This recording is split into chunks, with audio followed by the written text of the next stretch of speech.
बिस्मिल्लाहिर्रहमानिर्रहीम। Welcome to the lecture number 4 of PRC 1 fundamentals of accounting.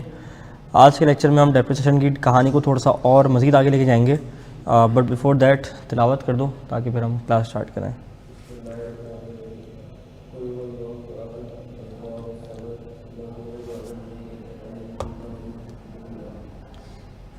अल्लाह माशाअल्लाह। चलो अब जल्दी से काम करो, रजिस्टर्स निकालो सब अपने, और ये एक सवाल ज़रा मुझे सॉल्व करके दे दो। कंप्यूट डेप्रिसिएशन फॉर 2023 से लेकर 25 तक using units of production method. और इसमें सिर्फ मुझे डेप्रिसिएशन ही नहीं, मुझे एक्यूमुलेटेड डेप्रिसिएशन भी चाहिए, मुझे नेट बुक वैल्यू भी चाहिए।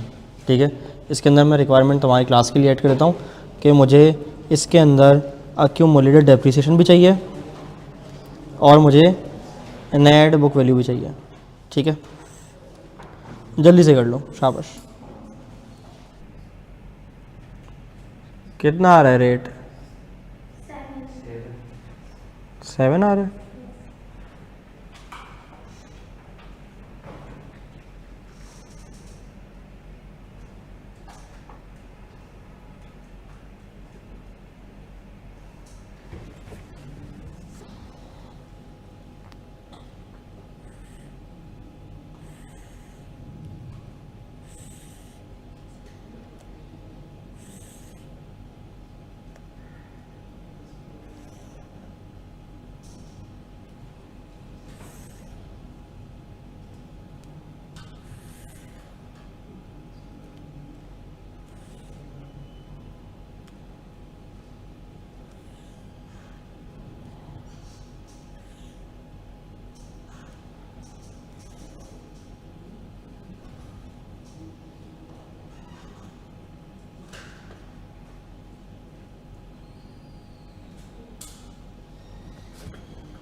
चलो बताओ रेट कितना आया?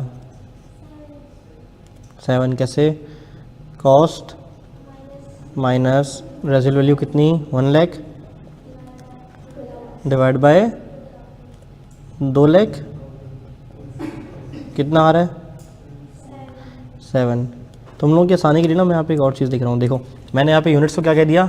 A, और रेट को क्या कह दिया? B। अभी बता रहा हूँ टेबल कैसे फिल हो रहा है, किसी को अगर लगे टेबल में आंसर कैसे आ रहा है। तो डेप्रिसिएशन एक्सपेंस मैंने निकाला ये A इंटू B से, A को मल्टीप्लाई कर दिया B से, मतलब यूनिट्स को मल्टीप्लाई कर दिया किससे? बोलो भाई, रेट से।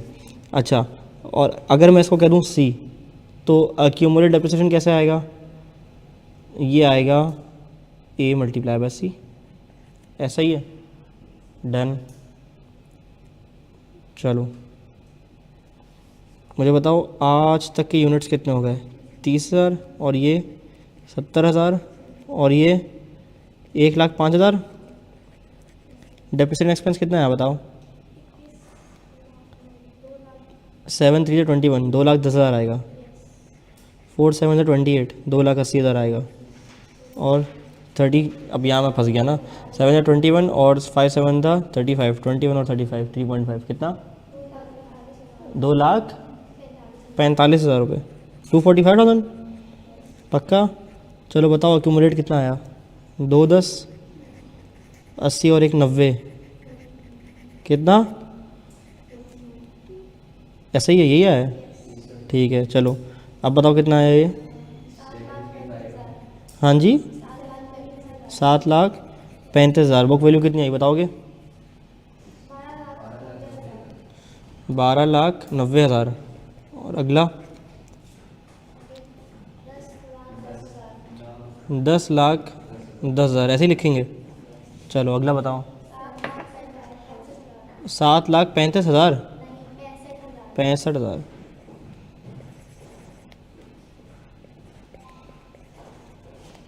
डन, पक्की बात है। चलो माशाल्लाह हमने कल का एक क्विक क्वेश्चन रिवाइज कर लिया। और इसी तरह से देखो ये जो नोट्स में मेरे सवालात आ रहे थे ना, एक्सटेंडेड प्रैक्टिस क्वेश्चन, मजाक में हमने क्लास में सॉल्व कर लिए। देखो नोट्स के अंदर दो तरह के प्रैक्टिस क्वेश्चंस हैं, एक है प्रैक्टिस क्वेश्चंस सादा खुशबू, और एक है एक्सटेंडेड प्रैक्टिस क्वेश्चंस। अब ये सादा खुशबू और एक्सटेंडेड में क्या फ़र्क है? प्रैक्टिस क्वेश्चंस वो हैं जो ICAP ने कहा हुआ है कि कॉम्प्रिहेंसिव एग्जाम्पल हैं, वो मैंने एज इट इज़ डाल दी बगैर नाम चेंज किए, बगैर फिगर चेंज किए। और अगर मुझे लगता है कि यार एक कॉन्सेप्ट हमने पढ़ लिया, एक एग्जांपल हमने क्लास में कर ली, अब इसके ऊपर एक और सवाल हो जाना चाहिए, तो वैसे ही कुछ डाटा चेंज करके आगे पीछे उसी कॉन्सेप्ट को रिवाइज करने के लिए एक्सटेंडेड के नाम से डाल दिया। डन। तो ये हम क्लास में भी कर सकते हैं, आप घर पर भी कर सकते हो। डन, पक्की बात है। चलो जी, तो आज के लेक्चर की तरफ हम रवा दवा होते हैं अल्लाह का नाम लेके। कल कहाँ तक पढ़ लिया था हमने? Units of output production method पढ़ लिया था ना। चलो जी, आज के लेक्चर में हम एक फ्रेश जो है वो कॉन्सेप्ट स्टार्ट करने जा रहे हैं। कॉन्सेप्ट नहीं है बल्कि हमारा जो 4 मेथड्स है उसमें आखिरी मेथड है sum of year digit method. ये सम ऑफ एयर डिजिट मेथड क्या होता है? देखो हमने कहा था ना कि हम डेप्रिसिएशन की जो हमारी वो है, क्या कहते हैं, अल्लाह भला करे, मेथड है, वो हमारा रिफ्लेक्ट करना चाहिए यूजेज को। मैनेजमेंट एस्टिमेट करती है कि मेरा प्लांट कितना मुझे फ़ायदा देगा। क्या मेरे प्लांट हर साल 10,000 यूनिट्स बनाएगा? तो हाँ फिर ठीक है, इसका जो है ना डेप्रिसिएशन भी हर साल कांस्टेंट रहना चाहिए 10,000 यूनिट्स के हिसाब से। स्ट्रेट लाइन मेथड लिख सकता था। अच्छा, अगर मुझे लगता है कि नहीं यार ये मशीन मेरी शुरू के सालों में ज़्यादा फ़ायदा देगी और आखिरी के हर गिरते साल में ये मुझे कम फ़ायदा देगी, तो इसका डेप्रिसिएशन रिड्यूसिंग बैलेंस मेथड होना चाहिए था। अच्छा, अब मैंने कहा नहीं यार, कभी मेरे पास काम आता है, डिमांड आती है तो फिर मैं मशीन से जो है यूनिट्स बनाता हूँ, कभी डिमांड नहीं होती, काम ठंडा होता है तो फिर यूनिट्स नहीं बनते। और मुझे पता है तकरीबन लगभग 1.25 लाख 1.5 लाख यूनिट्स बन जाते हैं मेरे पास, तो मैं फिर यूनिट्स मेथड वाला इस्तेमाल करूँगा। कौन सा? Usage method, units of output production method इस्तेमाल कर लूँगा। डन, ये हमने सीख लिया था। अच्छा, अब एक और मेथड आता है sum of year digit method. Sum of year digit method, ये डेप्रिसिएशन का मेथड कब इस्तेमाल किया जाता है? इसका सेम लॉजिक है डिमिनिशिंग बैलेंस मेथड वाला। यानी कि अगर मुझे लगता है कि मेरी जो मशीनरी है वो शुरू के सालों में मुझे ज़्यादा फ़ायदा देगी और आखिरी के हर गिरते साल में यानी कि हर अगले साल में मुझे कम फ़ायदा देगी, कम यूनिट्स प्रोड्यूस करेगी लेट से, या कम जो है ना वो जो है आउटपुट मुझे देगी, तो फिर मैं जो मेथड इस्तेमाल करूँगा वो दोनों में से कोई भी कर सकता हूँ। कौन सा? या तो डिमिनिशिंग बैलेंस मेथड या सम ऑफ एयर डिजिट मेथड। मेरी बात समझ आ रही है? अच्छा, अब सबसे जो औखा काम है ना वो इसका फॉर्मूला है। सबसे औखा क्या है इसके अंदर? इसका फॉर्मूला है, वो अजीब सा है बिल्कुल ना। ठीक है, तो हम क्या है, हम तो सीख लेंगे, कोई मसला नहीं, हमारे लिए क्या मुश्किल है। देखो वो कहता है डेप्रिसिएशन निकलता कैसे है? डेप्रिसिएशन निकलता है ऐसे, इसको ज़रा देखो। कहता है डेप्रिसिएशन निकलता है ऐसे, depreciable amount multiply by remaining years divided by sum of year digit. Depreciable amount कैसे निकलता है बताओ? कॉस्ट माइनस रेजिडुअल वैल्यू, ज़बरदस्त, मल्टीप्लाई बाय रिमेनिंग ईयर्स। अगर एक मशीन की लाइफ 10 साल है और आज मैं पहले साल पे खड़ा हूँ तो रिमेनिंग ईयर्स कितने हुए? 10 साल पूरे पूरे। अच्छा, अगर मैं अगले साल पे खड़ा हूँ तो रिमेनिंग ईयर्स कितने हुए? 9 साल। अगर मैं उससे अगले साल पे खड़ा हूँ तो कितने हो गए रिमेनिंग ईयर्स? 8 साल। अगर मैं उससे अगले साल खड़ा हूँ कितने हो गए? And so on so forth. मेरी बात समझ आ रही है? Divided by sum of year digit. अब बात ही सारी है कि ये सम ऑफ एयर डिजिट कैसे निकलता है।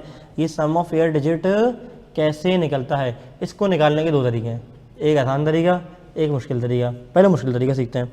कहता है सम ऑफ एयर डिजिट ऐसे निकलता है n+1 डिवाइडेड बाय 2।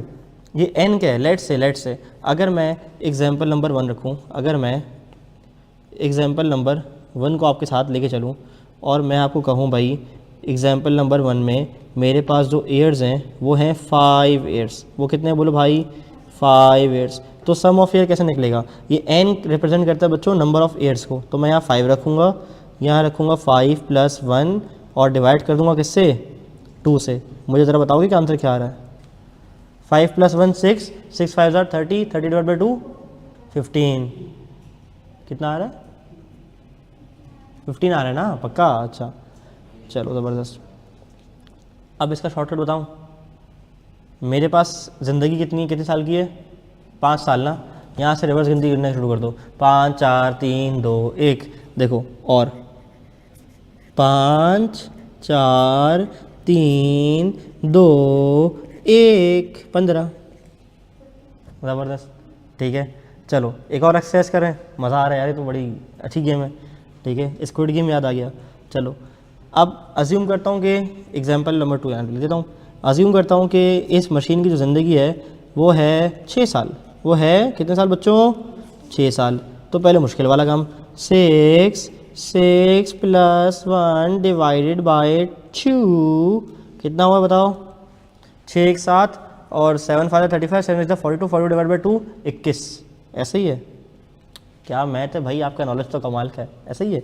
चलो और करो, 6 5 4 3 2 1 इजिकल टू 6 5 11, 11 4 15, 15 3 18, 18 2 20, 20 1 21। तो सम ऑफ ईयर निकालना आ गया, ज़बरदस्त तरीके से आ गया। अब तो किसी को मसला नहीं होगा सम ऑफ ईयर निकालने में, बस इसी बात में मुझे चाय का घूंट लेने दो।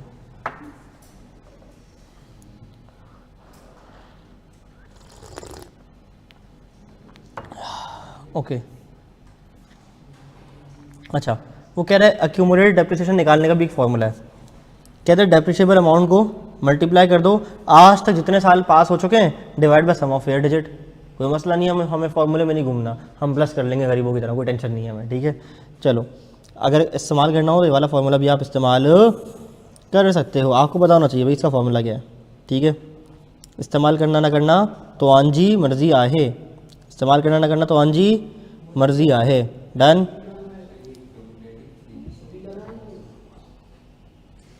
चलो आ जाओ। जब मैंने सिंधी बोलना सीखी थी तो सबसे पहला लफ्ज़ वही सीखा था जो सब सीखते हैं, क्या? ये बोलड़ो है बस। ठीक है, चलो आ जाओ। सम ऑफ ईयर डिजिट मेथड के बारे में कुछ पढ़ते हैं। वो क्या कहता है? वो कहता है depreciation is calculated using a fraction. यानी कि फ्रैक्शन मतलब क्या होता है बताओ? पढ़ते ना बचपन में, कोई न्यूमरेटर होगा कोई डिनोमिनेटर होगा। कहता है न्यूमरेटर के अंदर मैं रखूँगा useful life at the start of the year, denominator में रखूँगा sum of year digit. Depreciation become higher in early years and lower in later years. और ये मेथड मुझे प्रोवाइड करता है स्टेप वाइज डिक्रीजिंग डेप्रिसिएशन का पैटर्न। अच्छा, अगर वो बोले एग्जाम में कि कौन से दो ऐसे मेथड हैं जिसमें स्टेप वाइज या जो है ना वो डिमिनिशिंग बैलेंस मेथड पे या तो हर साल की डेप्रिसिएशन पिछले साल से कम होती है, कौन से दो मेथड हैं? वो तो मैं 4 बोलेगा, straight line, reducing, sum of year, output method. तो कौन से दो सिलेक्ट करोगे? WDV और ये वाला मेथड। डन है। अब MCQ के लिए भी साथ साथ करेंगे। इसी बात पे ज़रा मुझे एग्जाम्पल नंबर सॉल्व करके दिखा दो 11। शाबाश, जल्दी से।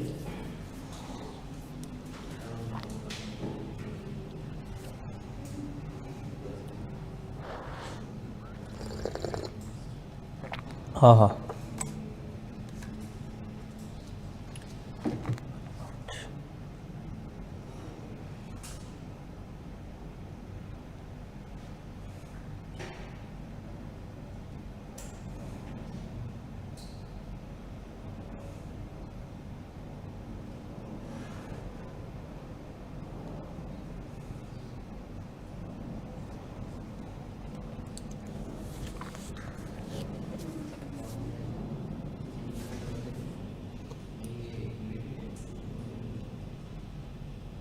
चाहो तो उसको भी टेबल बना के कर सकते हो, कोई मसला नहीं है।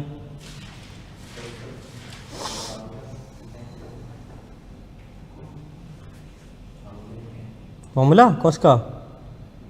ऊपर लिखा हुआ ना n+1 डिवाइड बाई 2, ये सम ऑफ ईयर का है।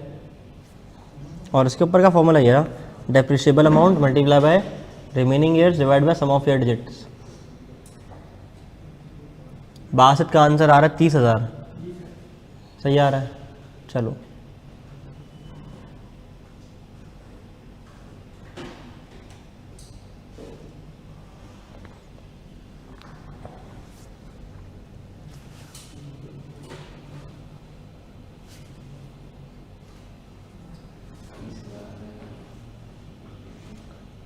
लाख है सर।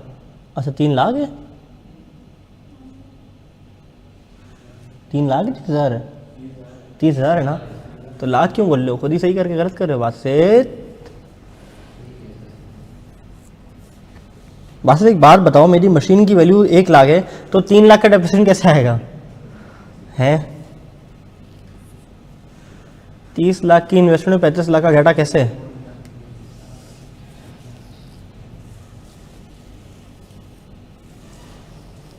डन। 21, 22, 23, 24, 25।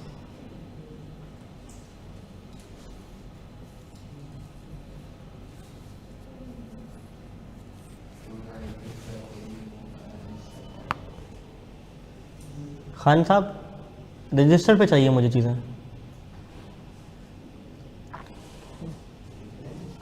तुम में से हर एक अपना रजिस्टर बनाएगा प्रॉपर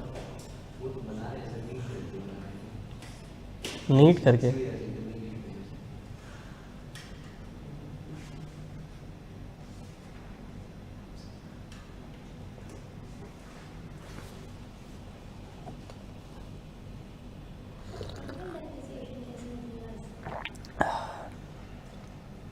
आ रहे ना ऊपर वाला फॉर्मूला आ तो रहा है। हर साल रिमेनिंग ईयर क्या होते रहेंगे?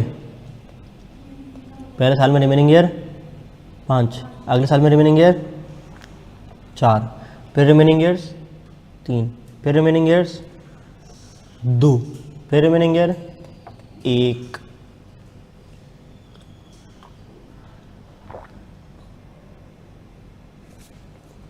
करवाऊं? हाँ जी।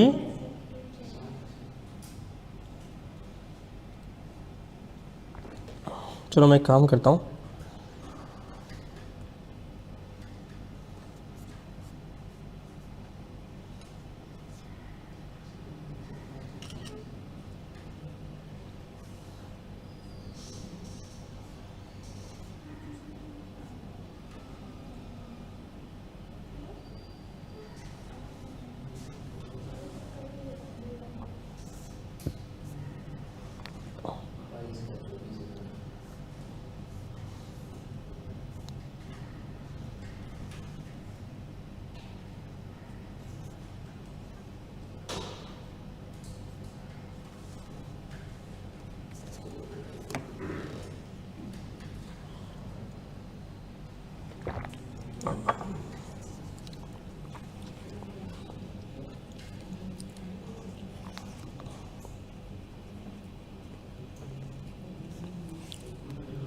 चलो सबसे पहले मैं निकालूंगा, क्या बताओ, सम of years digits.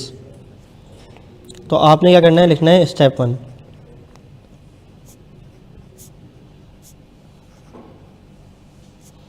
Some of years digits. बताओ ज़रा कैसे निकलेंगे।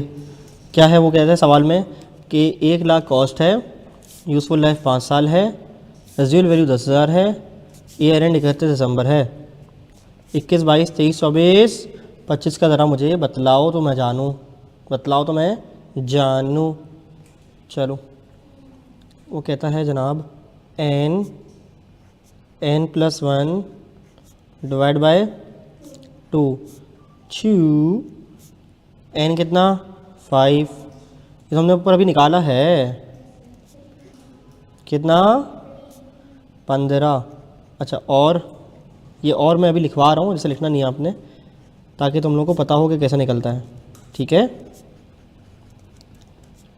पार्डन माय राइटिंग, बढ़ जाऊँ आगे। अब मुझे बताओ स्टेप नंबर 2, एनुअल डेप्रिसिएशन।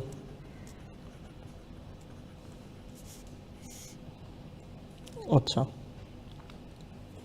2021, 2022, 2023, 2024, 2025। अच्छा एनुअल डेप्रिसिएशन क्या, ना एक ही बार फॉर्मूला दे देता हूँ ताकि मैं नीचे अप्लाई कर लूँ। कैसे, मुझे बताओ, depreciable amount multiply by remaining years, इसको मैं ऐसे कहता हूँ रिमेनिंग यूज़फुल लाइफ, आसान करने के लिए, divide by sum of year digits. ये शॉर्टकट लिखा है मैंने, मसला नहीं है, तुम लोग भी लिख सकते हो, कौन सा पेपर में जाके लिखना है, ठीक है। चलो अगर मुझे बताओ 2021 में मैं पूछूं तो 2021 में कितना आना चाहिए है, 30,000 नहीं, मुझे ऐसे बताओ ना फॉर्मूले के साथ, डेप्रिशिएबल अमाउंट कितनी होगी बताओ, 1 लाख माइनस 10,000 मल्टीप्लाई बाय 5/15, यहाँ ये कॉमन रहेगा, ऐसे ही है, multiply by 4/15 multiply by 3/15 multiply by 2/15 multiply by 1/15, done, ऐसा ही है। आ जाओ, 30, 24, 18, 12, 6, डन। चलो एक्यूमुलेटेड डेप्रिसिएशन नेटबुक वैल्यू जरूरत तो नहीं है, पक्का समझ आ गया कैसे होता है, ज़बरदस्त हो गया। आओ चलो यहाँ चलते हैं। ये देखो यहाँ भी कितना आया, यहाँ भी इतनी आया आपका, माशाल्लाह ज़बरदस्त। बस इसने क्या किया, भाई कैरिंग अमाउंट भी निकाल के दी भाई आपको, डन। चलो ओके, मोटर व्हीकल 4 लाख की है, रेजिडुअल वैल्यू 5 साल की है, 40,000 की इसकी क्या है, सॉरी रेजिडुअल वैल्यू 5 साल के बाद 40,000 हो जाएगी। सम ऑफ ईयर अगर यूज़ करें तो ईयर 2 के एंड में क्या वैल्यू आएगी, वो कैरिंग अमाउंट पूछना चाह रहा है, बता सकते हो। सम ऑफ ईयर तो 15 ही आएगा, तो हमें पता है। अच्छा, तो अगर मैं डेप्रिसिएबल अमाउंट निकालूँ कैसे निकलेगी बताओ, 4 लाख माइनस 40,000 कितनी, 360, 360 निकल जाएगी। अच्छा, 360 के बाद मैं क्या करूँगा, डेप्रिसिएबल अमाउंट अगर मैं ईयर 1 की निकाल रहा हूँ तो 360 multiply by remaining useful life 5 साल रहेगी, फिर क्या हो जाएगा बोलो भाई, अपॉन 15, ऐसे ही होगा। हाँ 1,20,000। अगर मैं ईयर 2 की देखूँ, सॉरी 4/15, ईयर 2 की कितनी आएगी बताओ,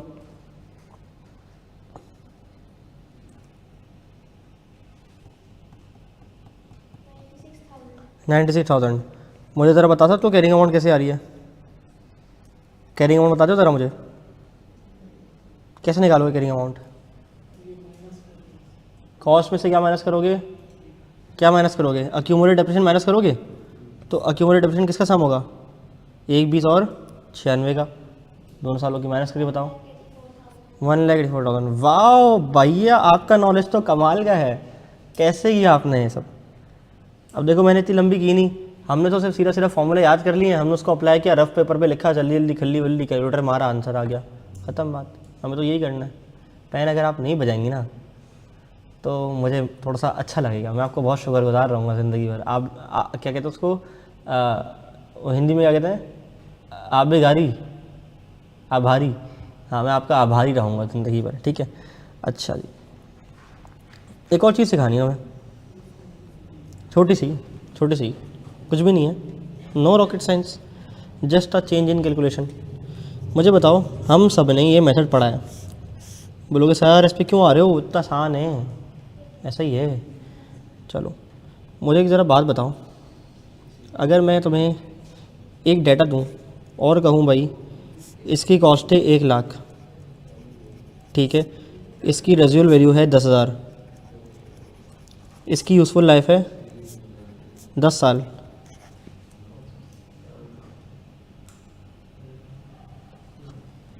उठो तुम उठ जाओ, हाँ आखिरी बात मैंने तुम्हारी सुनी है, ये बोला चश्मे वाला, हाँ कौन बोला था पीछे वाले, तुम बताओ ज़रा ईमानदारी से कौन बोल रहा था,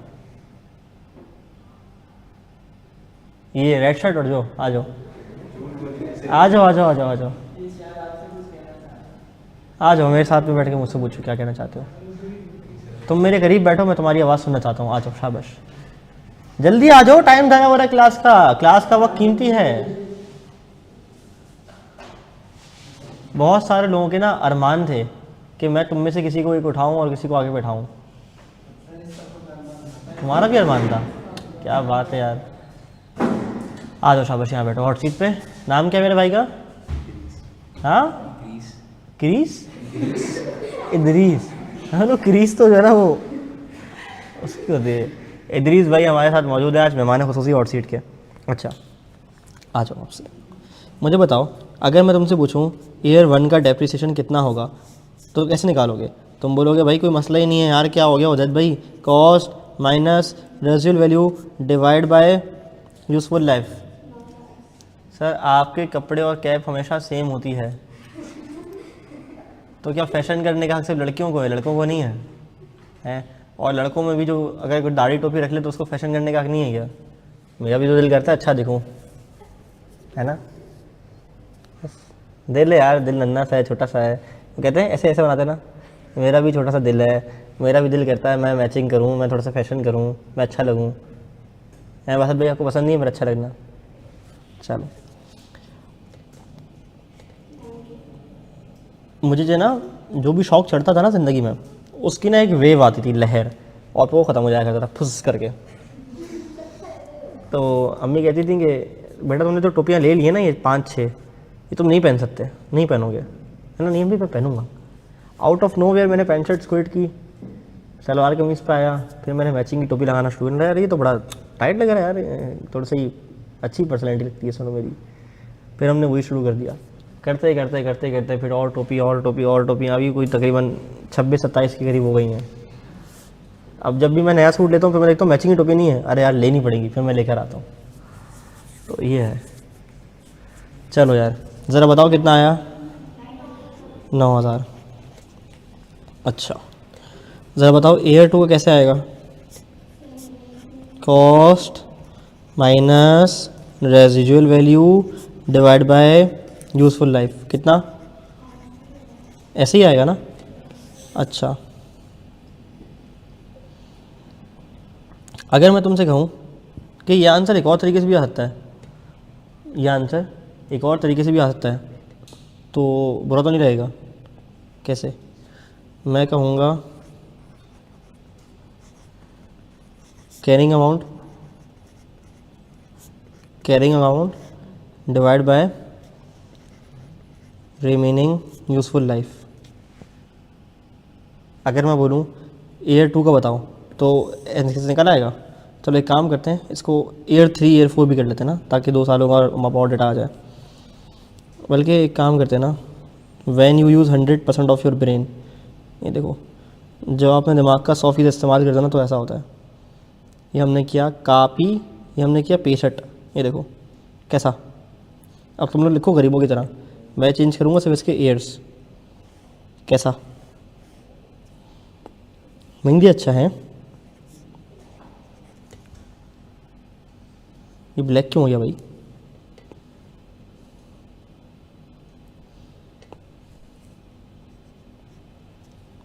डन। अच्छा, अब मुझे बताओ, अगर मैं इस फॉर्मूले से ईयर 2 की डेप्रिसिएशन निकालूं, तो मुझे बताओ ईयर 1 के एंड पे कैरिंग अमाउंट कितनी होगी। ईयर 1 के एंड पे कैरिंग अमाउंट कितनी होगी।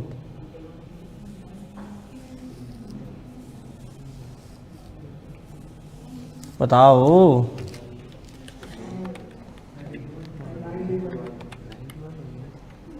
हम्म, 91,000 होगी। ठीक है, ओके, चलो।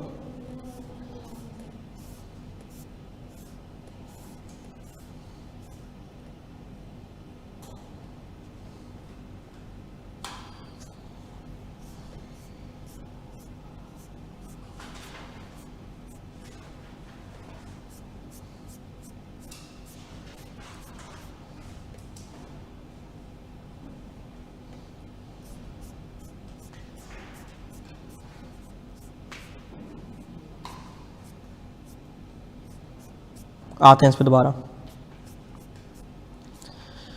ओके, अब यहाँ आ जाओ, डेप्रिसिएशन चार्ज एंड पीरियड। कहते हैं डेप्रिसिएशन एज एन एक्सपेंस। कहता है depreciation is charge as an expense in the statement of comprehensive income every year over its assets useful life. पढ़ लिया हमने, done. Depreciation is charge even if the asset is idle और not in use. ठीक है, कहते हैं exception under usage method. Usage method में तो चूंकि मेरा यूजेज कम होता है तो उस हिसाब से मैं कम ज़्यादा डेप्रिसिएशन चार्ज कर रहा होता हूँ। डन। अगली बात, कहता है भाई लैंड डेप्रिशिएट नहीं होती। क्यों, क्योंकि लैंड की कोई डेफिनेट यूजफुल लाइफ नहीं होती, लैंड की इनफाइनाइट ज़िंदगी होती है, तो लैंड डेप्रिशिएट हम नहीं करते। अच्छा मुझे बताओ कि कोई अगर ऐसा सवाल पेपर में आ जाए कि वो बोले कि एक टोटल जो साइट है ना मेरे पास, टोटल साइट है यानी कोई टोटल जगह है, उसकी जो वैल्यू है ना वो 6 मिलियन है। ठीक है, उसकी यूज़फुल लाइफ है 10 साल, चलो 50 साल। और इस 6 मिलियन में 2 कंपोनेंट शामिल हैं। इसमें 2 मिलियन की लैंड है और 4 मिलियन की बिल्डिंग है। तो क्या करोगे, क्या करोगे? लैंड तो डेप्रिशिएट होती नहीं है, अब क्या करोगे? हाँ जी, सिर्फ बिल्डिंग को करेंगे डेप्रिशिएट। कितने कितने साल पे? 50 साल पे। और लैंड को क्या करेंगे? इग्नोर कर देंगे। ज़बरदस्त, बेहतरीन। क्या चीज़? लैंड की प्रॉपर्टी, लैंड की फर्टिलाइजेशन अगर ख़त्म हुई तो फिर ठीक है, नहीं लगता, नहीं लगता। ठीक है, चलो कमिटमेंट ऑफ डेप्रिसिएशन। हमने ये भी पढ़ लिया था कि डेप्रिसिएशन कब से स्टार्ट होती है। डेप्रिसिएशन स्टार्ट होती है from the date the asset is available for use. This date may be earlier than the asset is actually use. ये हम पढ़ चुके हैं, उस दिन याद आ रहा है कि डेप्रिसिएशन अवेलेबल फॉर यूज़ जिस दिन से हो गया उस दिन से मैं डेप्रिसिएशन चार्ज करना शुरू कर दूंगा। भले अवेलेबल फॉर यूज़ पहले हो गया था तो वहाँ से चार्ज कर दूंगा, भले एक्चुअल यूज़ मैंने बाद में किया हो। क्या मेरी बात समझ आ रही है? क्लियर है? पक्की पक्की बात है। चलो ज़रा मुझे ये एग्जाम्पल नंबर 13 का आंसर तो बताओ, क्या है भाई? A company Sunrise limited purchase है machine costing ₹2 lakh. Machine was available for use on 1 January 2022। Entity ने स्टार्ट की है प्रोडक्शन 1 मार्च 2022 को। पेमेंट की है 1 अप्रैल 2022 को। ज़रा बताओ कि कमिटमेंट ऑफ डेप्रिसिएशन कब से होगी? हाँ जी, कब से? 1 मार्च बोल रहा है वो तो, ये में दूसरे में बोल रहा है 1 जनवरी में, तीसरे में बोला 1 अप्रैल से। बोलता है अवेलेबल फॉर यूज़ हो गई थी 1 जनवरी को, लेकिन यूज़ की 1 मार्च को। कब से होगी? 1 मार्च से ना? नहीं, फिर कब से होगी? अवेलेबल फॉर यूज़ से। डन, चलो पक्का। तो जितना यूज़ होती उतनी चार्ज होती, अवेलेबल फॉर यूज़ का कॉन्सेप्ट ही नहीं होता फिर तो। पर जितना यूज़ कर लिया साल के आखिर में उतना डेप्रिसिएशन बुक कर लिया। डन, चलो अब आ जाओ अपनी वापसी एग्जाम्पल पे, जहाँ हम आपको लेके गए थे थोड़ी ही देर पहले। कहाँ गया यार? ये रहा। हाँ, एक काम करो कि इस एग्जाम्पल में हम एक काम करते हैं, रेजोल्यूट कर देते हैं 0। ठीक है, अब ज़रा मुझे दोबारा निकाल के बताओ,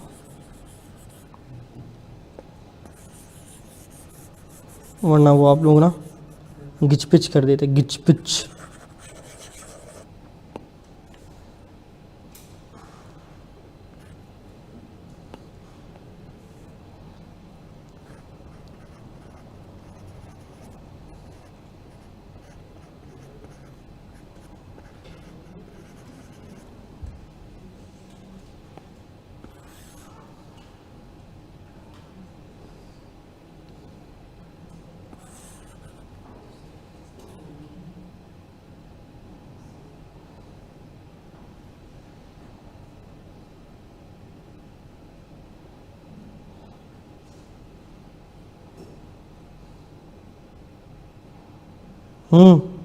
बताओ ज़रा, हो गया? क्लियर है?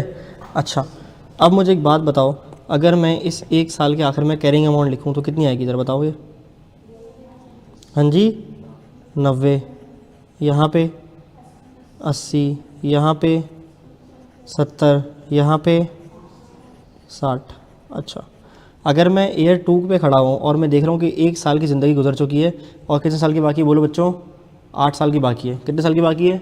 8 साल की। तो मैं क्या डेप्रिसिएशन ऐसे निकाल सकता हूँ कि कैरिंग अमाउंट को मैं डिवाइड कर दूँ रिमेनिंग यूज़फुल लाइफ से? बताओ, निकल सकता है ऐसे? अगर मैं ईयर 2 पे आना चाह रहा हूँ, ठीक है, तो क्या मैं निकाल सकता हूँ carrying amount divide by remaining useful life से? बताओ, निकाल सकता हूँ। कैसे निकालता हूँ बताओ मुझे ज़रा बताओ कि कैरिंग अमाउंट कितनी है? 90,000। कैरिंग अमाउंट कितनी पहले साल के एंड में? 90,000 divide by remaining useful life कितनी है? हाँ, कितने साल है? बोलो भाई, 9 साल। डिवाइड करो, कितना आएगा? 10,000 आएगा। अच्छा, अब मैं दूसरे साल के आखिर पे खड़ा हूँ, 2 साल मशीन इस्तेमाल हो गई है, 2 साल मशीन इस्तेमाल हो गई है, तीसरे साल का निकालने जा रहा हूँ। ज़रा मुझे बताओ कैरिंग अमाउंट कितना है? हाँ जी, 80। रिमेनिंग यूज़फुल लाइफ कितनी है? 8 साल। तो डेप्रिसिएशन कितना आएगा? 10,000। तो ऐसे भी हम निकाल सकते हैं। चलो एक और साल का बता दो, बताओ बताओ। हाँ जी, कैरिंग अमाउंट कितनी बची? 70,000। 3 साल इस्तेमाल कर चुका हूँ, कितने साल बचे पीछे? 7 साल। तो डेफिनेट कितना आएगा? 10,000। बात समझ आ रही है? तो मैं ऐसे भी कर सकता हूँ। अच्छा, लास्ट एग्जांपल मैंने लिख के क्यों मिटा दी? अब सोचोगे यार सारे पैसे ने लिखी फिर मिटा दी, क्योंकि उसके अंदर मैंने रिजल्ट वैल्यू डाल दी थी। अब फिर मुझे रिजल्ट वैल्यू का इंपैक्ट हटवाना पड़ता और फिर डिवाइड करवाना पड़ता, तो तुम लोगों के लिए थोड़ा सा कन्फ्यूजिंग क्रिएट हो सकती थी। अच्छा, ये मेथड आपने कहीं इस्तेमाल नहीं करना, टेंशन नहीं लो, इस्तेमाल नहीं करना। कहीं कहीं आई कैप ने सोल्यूशन में ना ये वाला काम किया हुआ है ऐसा। उसने क्या कर दिया, कैरिंग अमाउंट को डिवाइड बाय 9, 8, 7, 6 कर दिया। तो फिर वो बच्चे देख के परेशान हो जाते हैं कि सर ये क्यों किया हुआ है कैप ने, ई क्यों हो गया भाई। बात समझ आ रही है? तो इसलिए मैंने ये आपको समझा दिया है। डन। चलो आ जाओ वापसी। Example number 14।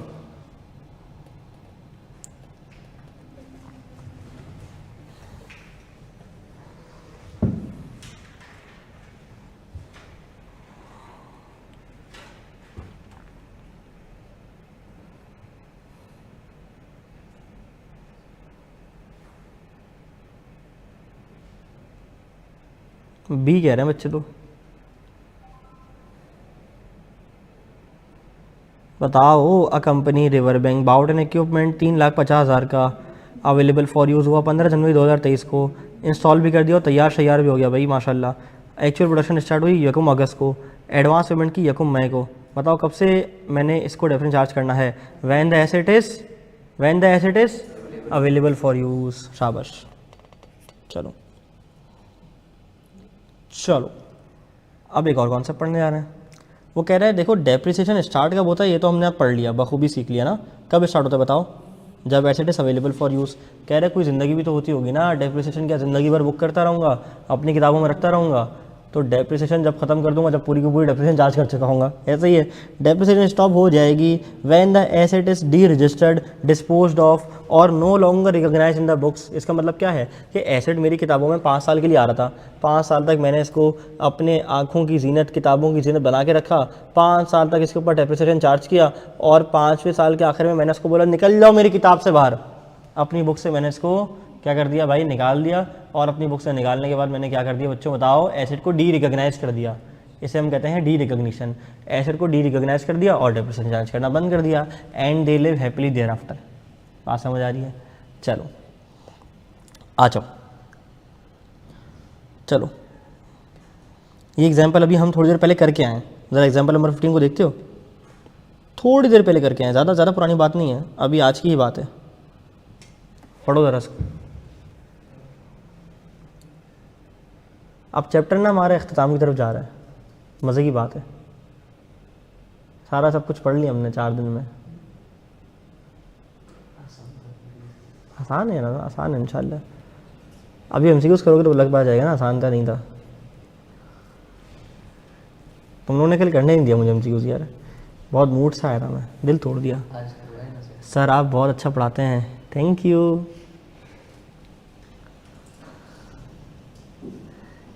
या तुम्हें पता मैं लॉ में ना गलती से आ गया था। दिल मेरा था अकाउंटिंग पढ़ाने का, लेकिन अकाउंटिंग में एग्जिस्टिंग लोग पढ़ा रहे थे, फैकल्टी थी, सब कुछ था, और मैं सर का टीए था उस वक्त। माशाल्लाह बहुत मुबारक हो आपको। क्या आंसर आया? 60,000। कैसे आया? क्योंकि आपने वो लैंड की वैल्यू माइनस कर दी थी जो हमने ऊपर पढ़ के आए, ठीक है।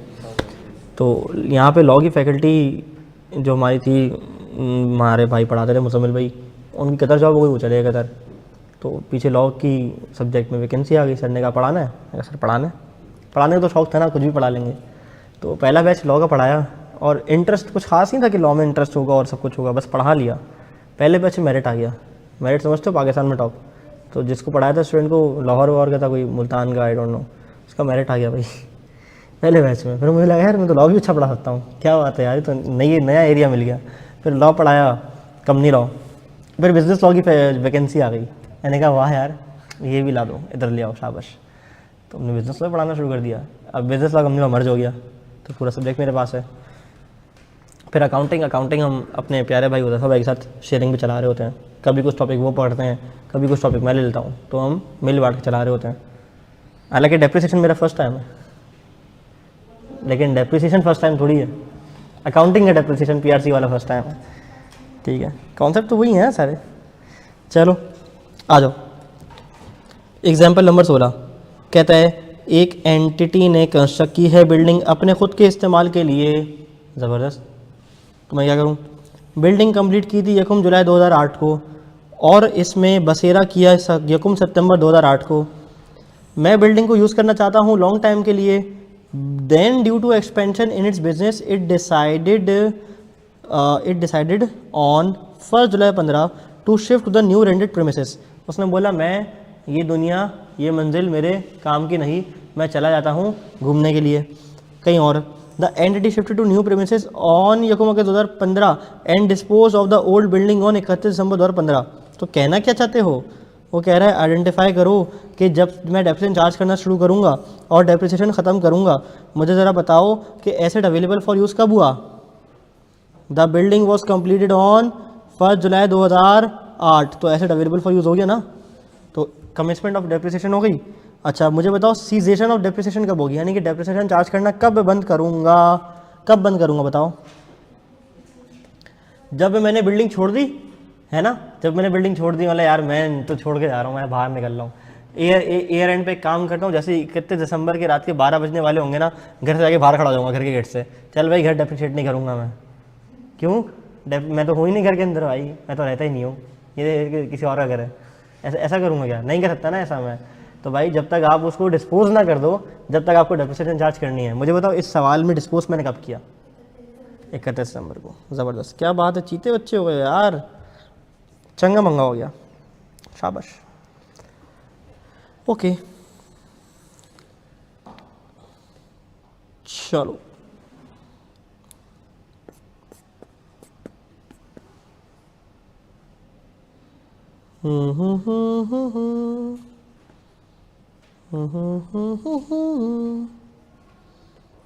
क्या हो गया भाई, तुम्हें क्या लगता है यार, क्या समझते हो तुम मुझे।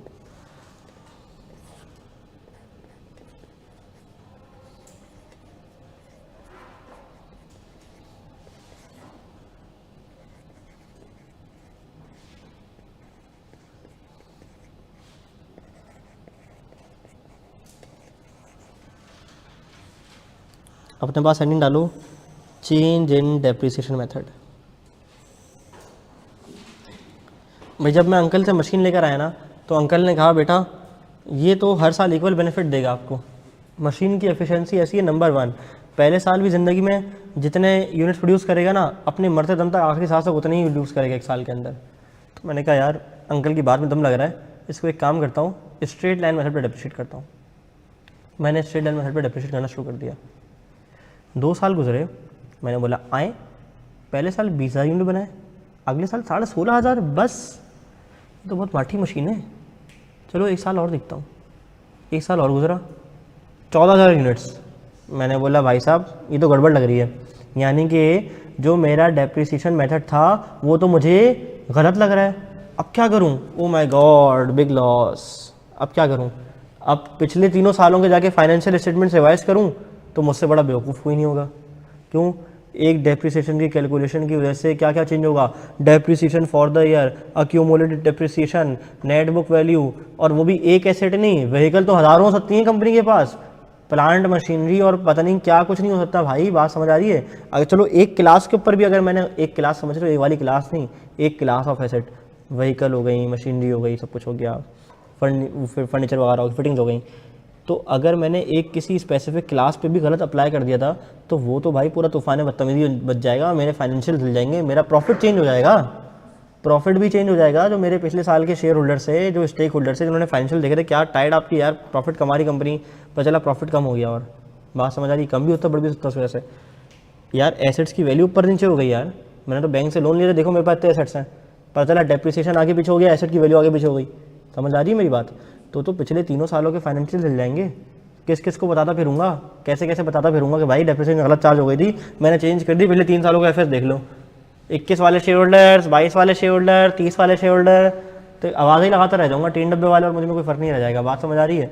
तो भाई बात असल में ये है कि स्टैंडर्ड ने बोला रुको ज़रा, सब्र करो, धक्का मुक्की नहीं करने का। उसने बोला मैं आपको रास्ता बताता हूँ। मैंने बोला क्या, कह रहे देखो डेप्रिसिएशन मेथड का चेंज होना ना, ये आपका चेंज इन एस्टिमेट है। देखो 2 तरह के चेंजेस होते हैं, FAR 2 में इंशाल्लाह पढ़ोगे। ज़बानी बता रहा हूँ, लिख नहीं रहा वरना बच्चे बोलेंगे सर क्या पढ़ा दिया। दो तरह के चेंज होते हैं, एक होता है एस्टीमेट का चेंज, एक होता है पॉलिसी का चेंज। ठीक है, एस्टीमेट का चेंज मतलब मेरे अंदाजे का चेंज, उसके ऊपर मैं सिर्फ बात करूँगा, दूसरी चीज़ के ऊपर बात नहीं करूँगा। ये आई ए सेट डील करता है, आई ए सेट आप एक वर्षा पार्ट नहीं अलहमदिल्ला। तो जब आपका एस्टीमेट चेंज होता है ना, वो हमेशा प्रोस्पेक्टिवली अप्लाई होता है। प्रोस्पेक्टिवली मतलब आगे सालों में, आइंदा सालों में अप्लाई होता है। और जो पॉलिसी का चेंज होता है वो रेट्रोस्पेक्टिवली अप्लाई होता है, पीछे से जाके अप्लाई होता है। ठीक है, तो जो एस्टीमेट का चेंज है, मेरा ख्याल आज कुछ और है, कल कुछ और होगा। आज ये मुझे बहुत अच्छा लगता है, होता है कल को जहर लग रहा हूँ। बात समझ आती है? तो इंसान के मूड तो बदलते रहते हैं, हालात बदलते रहते हैं।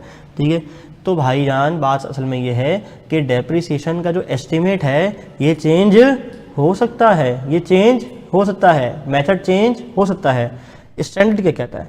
स्टैंडर्ड जब कहूँ ना तो IAS 16 समझ जाना। स्टैंडर्ड ये कहता है कि आप डेप्रिसिएशन का मेथड चेंज कर सकते हो, प्रोवाइडेड दैट कि जो आप नया मेथड फॉलो करने जा रहे हो वो बेहतर प्रेजेंटेशन देता हो। मैंने फ़ौरन अपनी एग्जांपल को रिव्यू किया, हाँ यार बेहतर प्रेजेंटेशन दे रहा है, सही है, तो मेरा चेंज जायज़ है, मेरा चेंज अलाउड है, ये चेंज करने से मुझे कोई रोक नहीं सकता। लेकिन पीछे से जाके करूँगा, रेट्रोस्पेक्टिवली करूँगा, नहीं नहीं नहीं, बल्कि प्रोस्पेक्टिवली करूँगा। आओ एग्जाम्पल देख लें, ज़बरदस्त। कॉस्ट 1 लाख नहीं रखूँगा यार, बोर हो गया यार मैं, 4,50,000। ठीक है, useful life, useful life, useful life 50,000।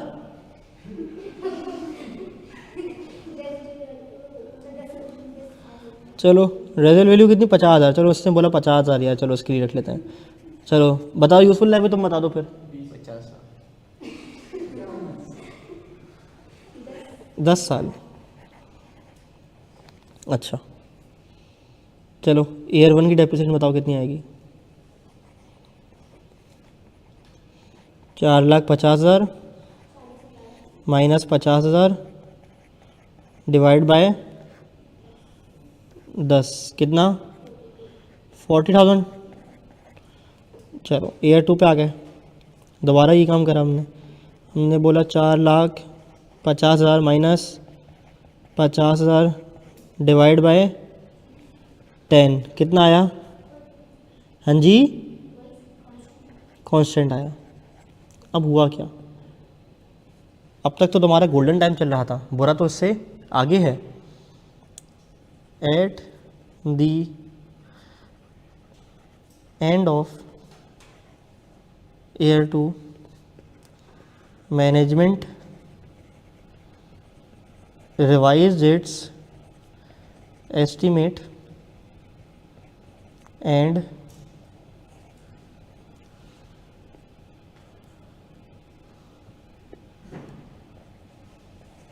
assessed that depreciation to be charged at the rate of 20%। हाँ ये शॉर्टकट है। मुझे बताओ ईयर 3 का डेप्रिसिएशन कितना होगा?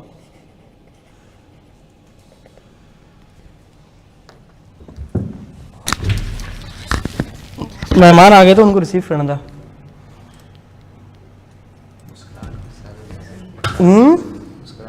मुस्कुराहट किसी वजह से थी, वो मैं ऑन कैमरा बता नहीं सकता। ऐसी वैसी कोई बात नहीं है बस।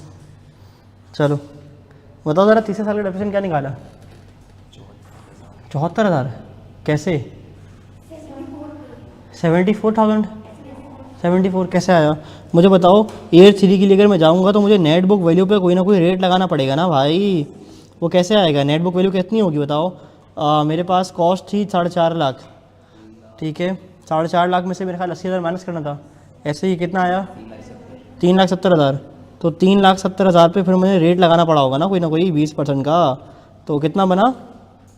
हाँ जी 74,000 पक्का। चलो ईयर 4 का भी लगाए दो यार हाथ के हाथ। शॉर्टकट मारूं? 74,000 का 80%।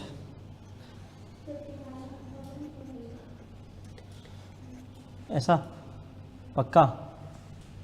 पक्का ऐसे ही आएगा या ये नहीं आएगा? या मुझे अगर चलो अगर मैं यूँ करूँ कि कॉस्ट में से एक्यूमुलेटेड डेप्रिसिएशन माइनस करूँ और नेट बुक वैल्यू निकालूँ, उस पर रेट लगाऊँ। हाँ जी, चेक तो करो, सही मारा नहीं आ रहा। देखो 1 लाख रुपए कॉस्ट आ गया, कितनी थी कॉस्ट, सॉरी 4.5 लाख रुपए कॉस्ट थी ना, 4.5 लाख रुपए की कॉस्ट थी, माइनस करो एक्यूमुलेटेड डेप्रिसिएशन, कितना आ रहा था बताओ, 80,000 पुराना वाला और 74,000 नया वाला, ऐसा ही था। नेट बुक वैल्यू कितनी हो गई बताओ। हाँ जी, 2,96,000, ज़रा इस पर 20% लगाओ।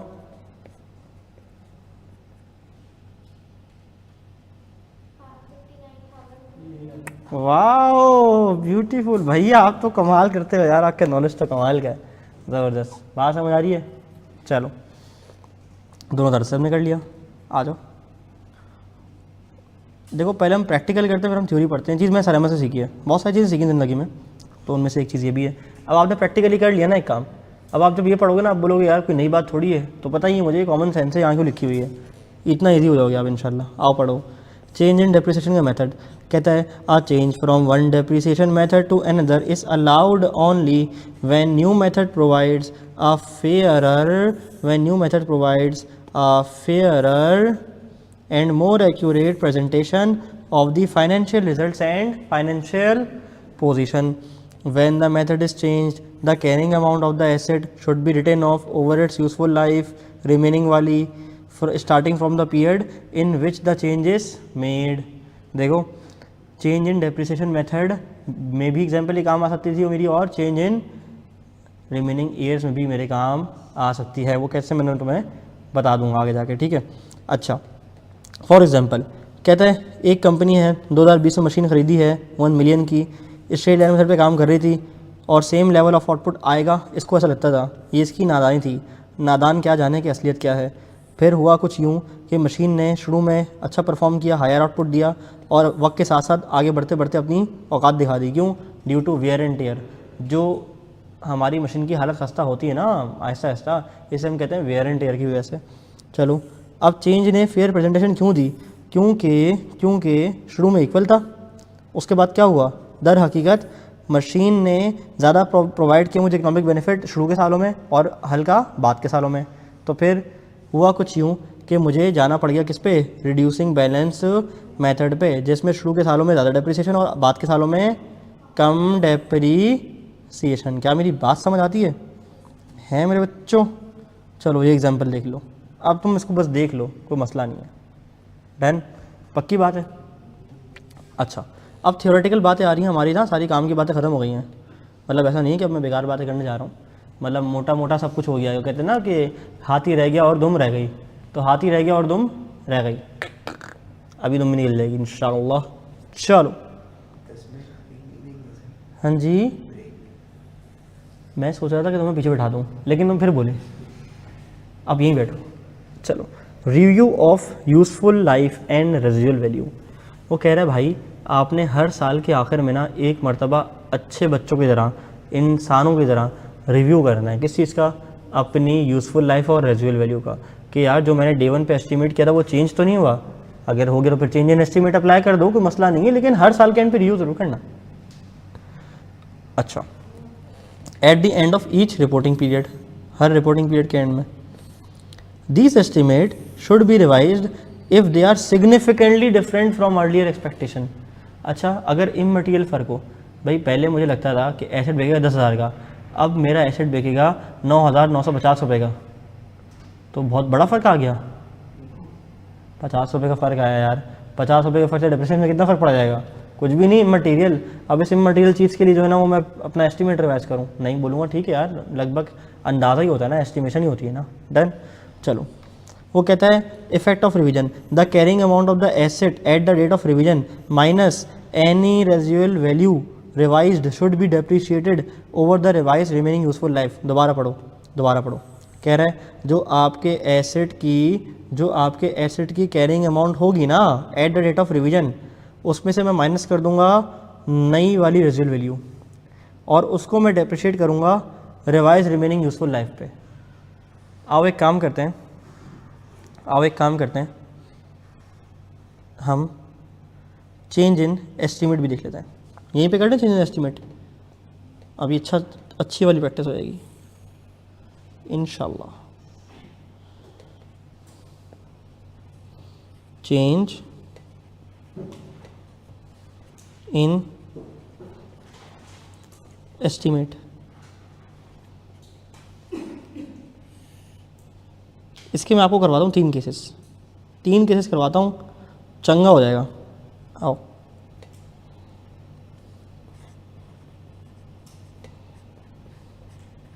केस नंबर 1 की हेडिंग अपने पास डाल दो,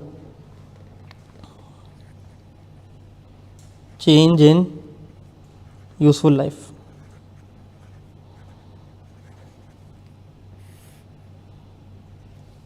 ओके देखो तुम्हारे पास कॉस्ट आ रही है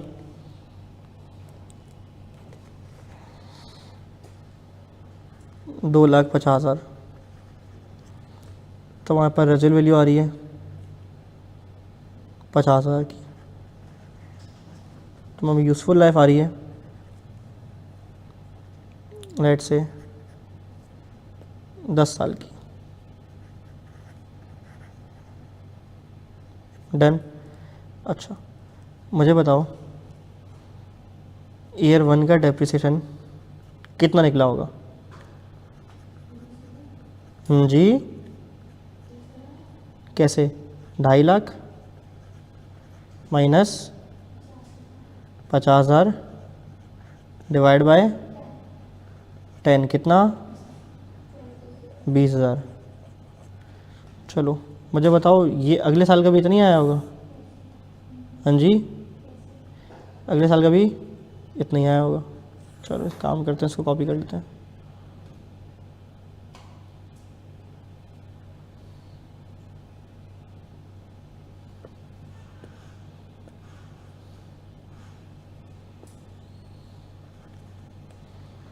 डन।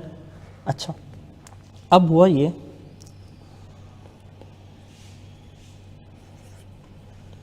तो मरीज़ ऐड बन गया। एट दी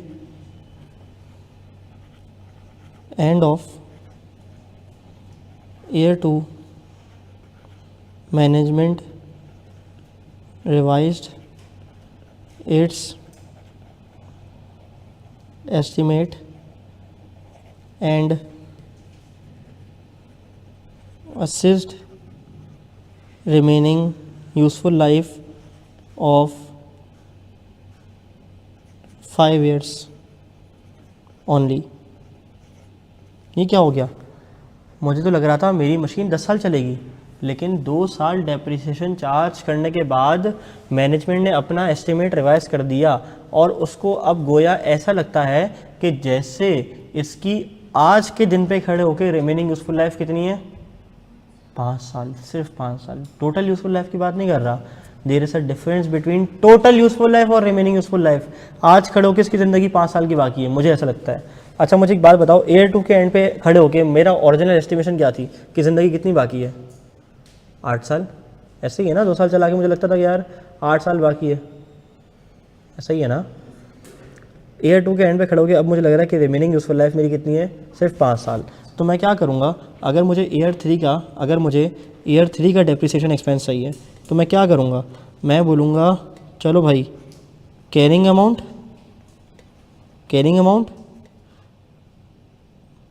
उसके बाद क्या करूँगा बताओ? हाँ कैरिंग अमाउंट को डिवाइड कर दूँगा किससे? रिमेनिंग यूजफुल लाइफ से, divide by remaining useful life.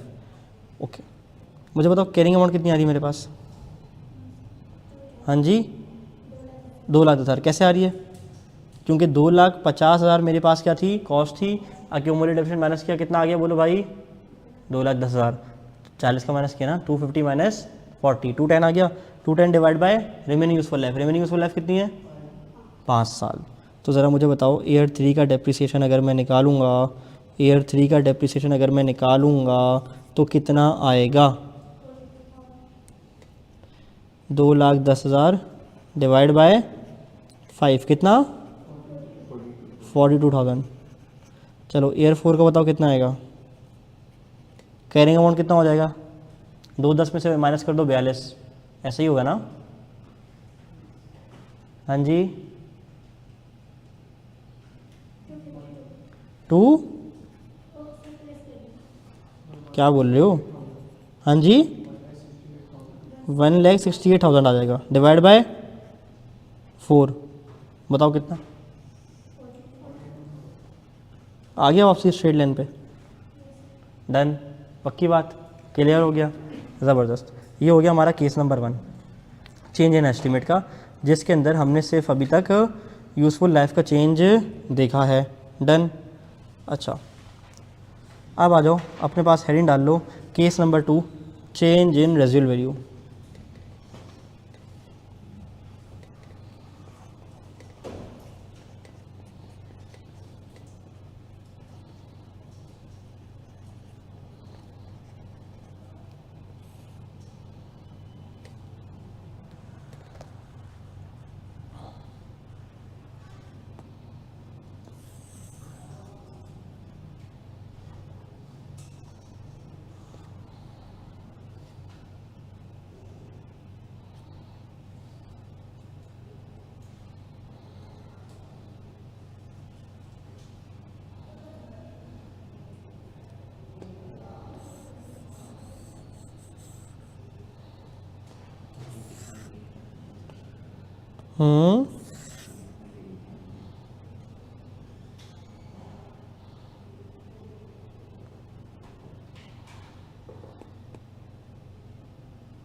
अब ज़रा मुझे बताओ कि अगर मैं ईयर 3 का डेप्रिसिएशन निकालूंगा तो वो कितना आएगा। मुझे बताओ ईयर 3 के आखिर में मेरे पास कैरिंग अमाउंट कितना था, बताओ। नया डेप्रिसिएशन अगर मुझे निकालना है, रिवाइज्ड डेप्रिसिएशन अगर मुझे निकालना है, रिवाइज भी नहीं, पहली बार ही निकालने जा रहा हूँ, चलो। डेप्रिसिएशन अगर मुझे कंप्यूट करना है तो मैं कितना करूँगा, कैसे करूँगा। मैं उठाऊँगा कैरिंग अमाउंट, मैं उठाऊँगा क्या, कैरिंग अमाउंट, डिवाइड कर दूँगा किससे, कैरिंग अमाउंट को डिवाइड कर दूँगा रिमेनिंग यूज़फुल लाइफ से। तो ये तो फिर पुराना वाला फार्मूला हो गया, कुछ चेंज नहीं करूँगा, कुछ चेंज नहीं हुआ सवाल में मेरे, कुछ तब्दील हुआ है, क्या तब्दील हुआ है। पहले मुझे लगता था रेजिडुअल वैल्यू कितनी होगी 50, अब कितनी है, अब कितनी है 25, तो इस फॉर्मूले को मैं चेंज कर दूंगा, कोई मसला नहीं है। कैरिंग अमाउंट उठाऊंगा, इसमें से माइनस कर दूंगा रेजिडुअल वैल्यू नई वाली, रेजिडुअल वैल्यू नई वाली। मुझे तो कैरिंग अमाउंट कितना आ रहा है, 2,10,000 आ रहा था ना, कोई बात नहीं, 2,10,000 माइनस नई वाली रेजिडुअल वैल्यू कितनी है बताओ, 25,000 आ रही है, divide by remaining useful life कितनी है बताओ, कितना रिमेनिंग यूजफुल लाइफ 8, कितना आया,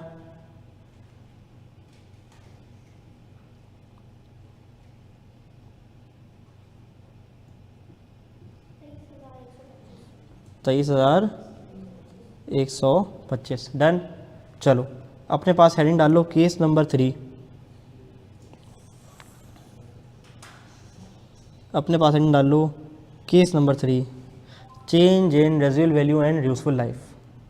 ये मैंने इतना डिटेल में करा दिया ना, इतना तो आई कैप के अच्छे भी अपनी किताब में नहीं लिख पा रहे अभी, मतलब लिख सकते हैं लेकिन लिखा हुआ नहीं है, मैं ये नहीं बोल रहा कि लिख नहीं सकते। आई कैप इस number 1 change in residual value and useful life. चलो दूसरे साल के आखिर में आके मैनेजमेंट डी एस्टिमेट कर लिया है और असेस करी residual value of 25,000 and remaining useful life of 5 साल। आ जाओ डबल इम्पैक्ट, अब तो बता ही दोगे क्या हो जाएगा, अब तो ज़रूरत ही नहीं है। ईयर 3 के अंदर सर हम आएंगे, आप सर ज़्यादा लंबी नहीं क्या करें, हम बोलेंगे सर 2,10,000 की कैरिंग अमाउंट है, हम सबसे पहले नई वाली रेजिडुअल वैल्यू माइनस करेंगे 25,000 की, और सर अब हमें पता है कि क्या करना है, आप होशियारी नहीं करें ज़्यादा, 5 साल पे डिवाइड करेंगे। बात समझ आ रही है, 5 साल पे डिवाइड कर देंगे। क्यों, क्योंकि यूजफुल लाइफ का एस्टीमेट भी चेंज हो गया है। अगर ये 5 साल वाली बात ना लिखी होती तो फिर वही वाला ऊपर 8 साल वाला होता। ज़रा बताओ कितना आ रहा है? हाँ जी 37,000 के तो बोलते 37,000 अच्छा पता ही नहीं चलता यार, सही से बोला करो। चलो जी चंगा मंगा हो गया पक्का। ये चेंज इन एस्टिमेट के मैंने आपको तीनों केसेस करवा दिए, तीनों केसेस करा दिए। किताब में एक लाइन लिखी हुई, हमने 3 केस कर ली क्लास में, ठीक है। अब आए कि किसी भी तरह से घुमा फिरा के आपको घुमा दे लट्टू की तरह, आप सवाल सॉल्व हो जाना चाहिए। बात समझ आ रही है? चलो लिखना है, चलो एग्जाम्पल नंबर 18 अब हम पढ़ेंगे, सिर्फ रीड करेंगे, हमें समझ आ जाएगी इंशाल्लाह। कहता है क्या, 1 जनवरी 2001 को वाटर लिमिटेड ने एक एसेट परचेज़ किया 12,000 का, जिसकी रेजिडुअल वैल्यू 2,000 थी। उसने कहा कि उसको 10 साल पे इस्तेमाल करेगा, तो मेरी डेप्रिशिएबल अमाउंट कितनी होगी? 10,000 डिवाइड बाय 10, तो 1 साल का डेप्रिशिएशन कितना आना चाहिए? 1000। तुमने क्या बोला?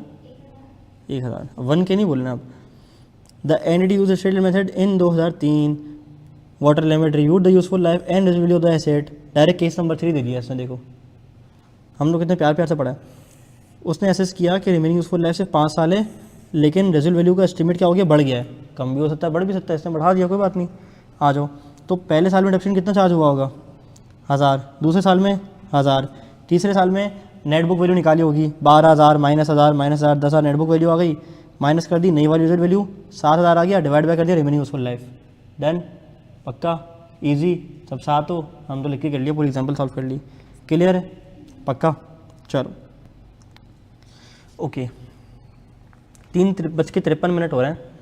और सर PRC 1 वाला ग्रुप एडमिन क्यों किया है? वो मैंने इसलिए किया क्योंकि कल रात को हम लोग बहुत मस्ती कर रहे थे। तो वो एक कोई कौन था जिसने जुगत मारी थी धुरंधर वाली, वो जुगत वाला कौन था? ऑनलाइन वाला बच्चा था कोई, कौन था जिसको मैंने कहा था कि वो, हाँ वो गाड़ी में बैठ गया ना 2 बजे, हारिस भाई। वो कल सुबह 9 बजे पहुँचेंगे कराची, फिर हम सब मिल के आ जाएंगे, ठीक है। तो इसलिए मैंने कहा था ग्रुप बंद कर देता हूँ थोड़ा सा। अच्छा 5-6 मिनट का ब्रेक करते हैं, मेरी घड़ी में बजा है 3:57, 4:05 मुलाकात करते हैं, ठीक है। फिर हम 4:30 तक क्लास लेके जाएंगे। 3:57 हो रहा है मोबाइल के हिसाब से, 4:05 पर रिज्यूम करते हैं। 4-5 तो इसके कंप्यूटर की हो रहा है।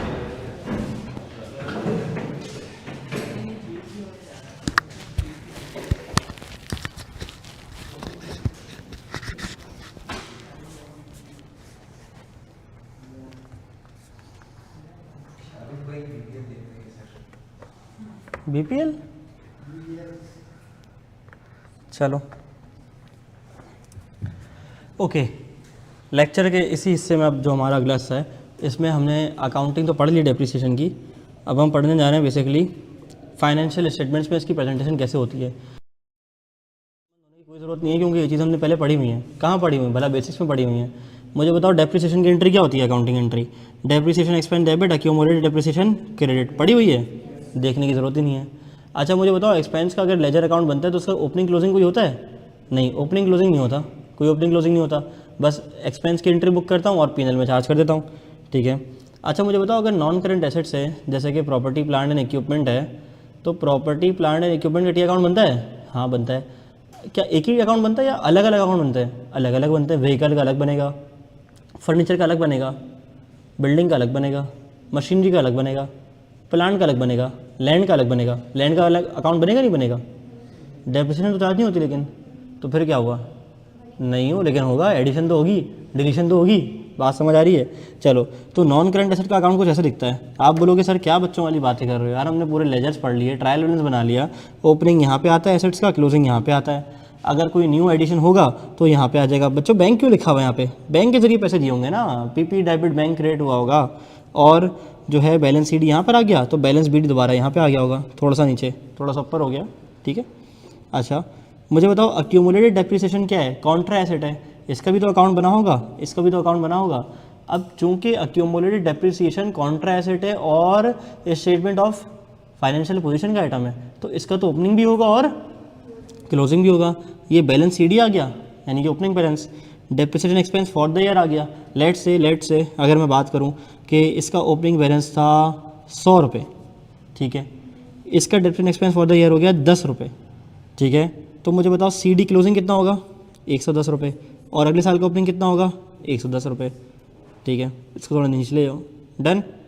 अच्छा, डेप्रिसिएशन एक्सपेंस कितना होगा, लेट से 10 रुपये का depreciation expense debit, accumulate depreciation की वजह से तो यहाँ गया, और चार्ज टू पी हो गया क्योंकि उसी साल प्रॉफिट एंड लॉस के अंदर गया, और फिर वो जो प्रॉफिट निकलता है वो कहाँ जाता है, कहाँ जाता है, इक्विटी में जा रहा होता है। ज़बरदस्त।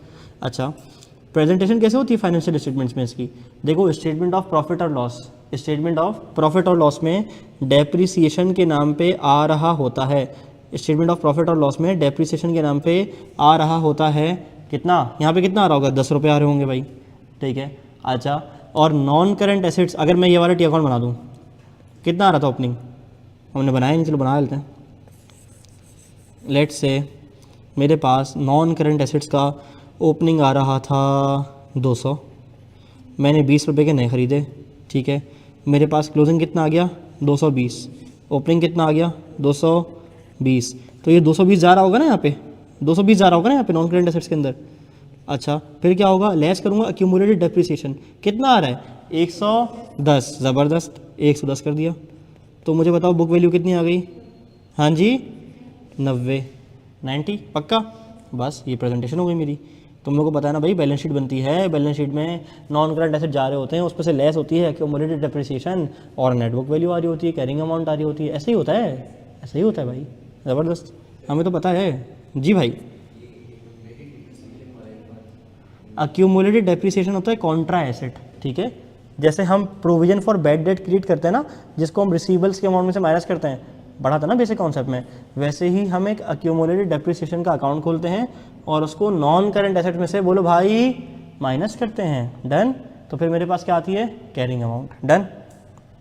अच्छा, यहाँ तक मेरे दोस्तों मुबारक हो, 4 क्लास में आपका भाई ने डेप्रिसिएशन अल्हम्दुलिल्लाह करा दिया, गल मुक गई डेप्रिसिएशन की, गल मुक गई डेप्रिसिएशन की।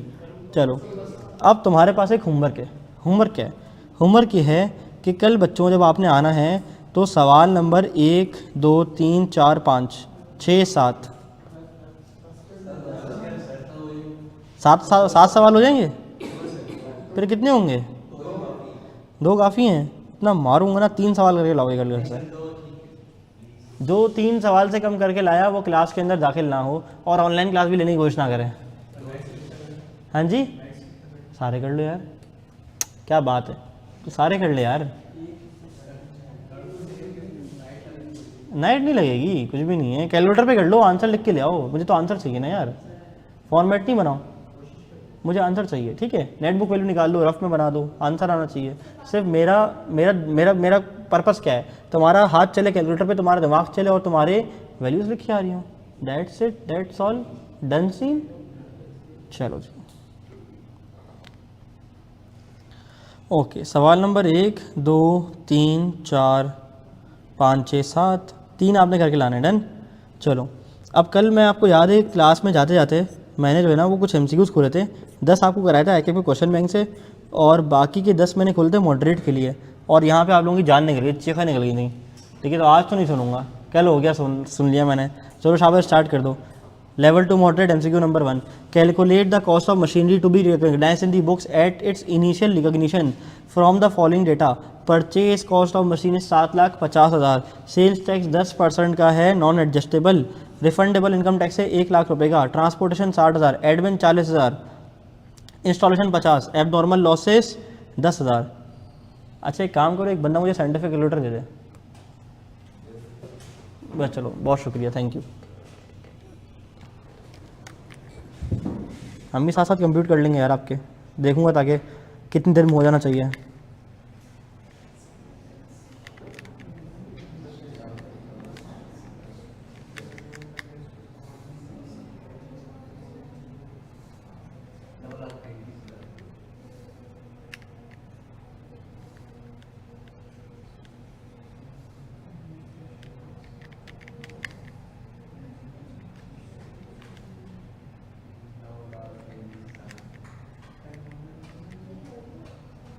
हाँ भाई कितना, 9:35, गुड, ऐसा ही आ रहा है, सबका यही आ रहा है। हाँ जी, सबका यही आ रहा है। 935 कैसे आया, मैं बताता हूँ कैसे आया। सबसे पहले आपने लिया होगा कैलकुलेटर भी करना, देखो मेरा भी आंसर कैलकुलेटर पे आया है और मैं भी साथ साथ इसलिए कर रहा हूँ सॉल्व तुम्हारे, ताकि मैं तुम लोगों को समझा सकूँ उन्होंने करना क्या है। देखो 7,50,000 का सबसे पहले आपने लिया होगा कितना, 10%, कितना आ गया होगा 75,000। क्योंकि ये नॉन एडजस्टेबल है तो इसलिए आपको क्या करना पड़ेगा, बोलो भाई इसको ऐड करना पड़ेगा।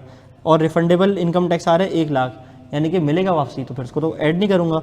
तो 750 प्लस 75, ट्रांसपोर्ट बिल्कुल ठीक है। एडमिन नहीं भाई नहीं, एडमिन तो मेरी वैसे ही आती है, अगर मैं यहाँ पे मशीन ला के रखूँ या ना रखूँ एडमिन को तो मुझे पैसे देने हैं। इंस्टॉलेशन हाँ बिल्कुल ठीक है। एडनॉर्मल लॉसेस नहीं, बिल्कुल भी नहीं आएंगे। टोटल करो कितना आ रहा है, 935, ठीक है चलो। Subsequent expenditure on any item of property, plant and equipment shall be capitalized only if the following conditions are fulfilled। मैंने कहा ना सब्सिक्वेंट एक्सपेंडिचर या तो कैपिटलाइज होते हैं या तो एक्सपेंस आउट। कहता है कैपिटलाइज करूंगा जब ये वाली बातें पूरी होंगी, जब ये एसेट की ज़िंदगी बढ़ा दे, जब ये एफिशिएंसी बढ़ा दे या प्रॉफिट की अर्निंग की कैपेसिटी बढ़ा दे। कौन सी स्टेटमेंट सही है, एक सही है, दोनों सही हैं, दूसरी सही है, कुछ भी सही नहीं है। चलो, which of the following subsequent expenditure is likely to be capitalized in the context of vehicle replacement of छोटे मोटे पार्ट, टुच्चे मुच्चे पार्ट, इंजन चेंज होना, ऑयल चेंज, ट्यूनिंग कर दो उस्ताद पानी चला गया, और व्हील कैप चेंज करना। व्हील कैप समझते हो ना क्या होता है, हाँ बी, क्यों, इंजन चेंज होना यार बड़ा खर्चा है भाई। चलो, Salim enter into an agreement to purchase of machine for 5 lakh, pay 20% amount on spot, where is the balance shall be payable after 1 month. यानी कि इसने 1 लाख रुपये पे कर दिए हैं और 4 लाख रुपए बाद में पे करेगा। सर आपने कैसे निकाला, 5 2 10, 5 लाख का 20% लाख रुपए। When the machine shall be delivered, the double entry at a time of agreement, जब मैंने अग्रीमेंट किया है। अच्छा जब मैंने अग्रीमेंट किया है, अभी तो मशीन मेरे पास आई नहीं होगी, तो अब मैं ऑप्शन देखे बगैर सोचूंगा। देखो ये सारी बातें ना ऑप्शन देखे बगैर सोचा करो, वरना ऑप्शन की जैसे सोचने लग जाओगे। पहले अपनी सोच लेकर आओ फिर ऑप्शन पे जाना। अच्छा मैंने तो अभी सिर्फ एडवांस दिया है, सो कैश क्रेडिट एडवांस और सप्लाई डेबिट कहाँ है,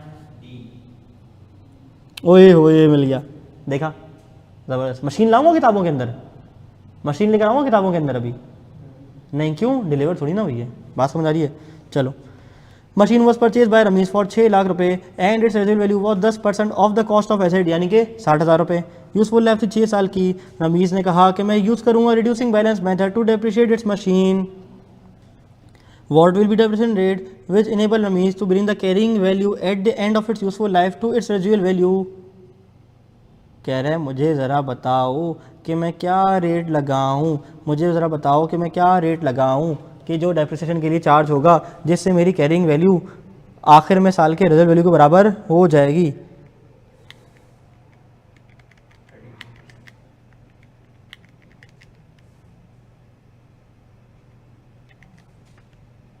कितना, 32, कैसे, हाँ जी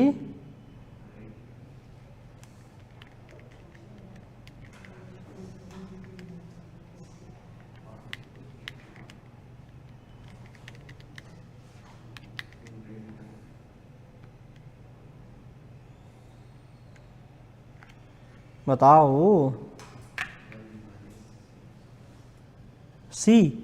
सी कैसे आया,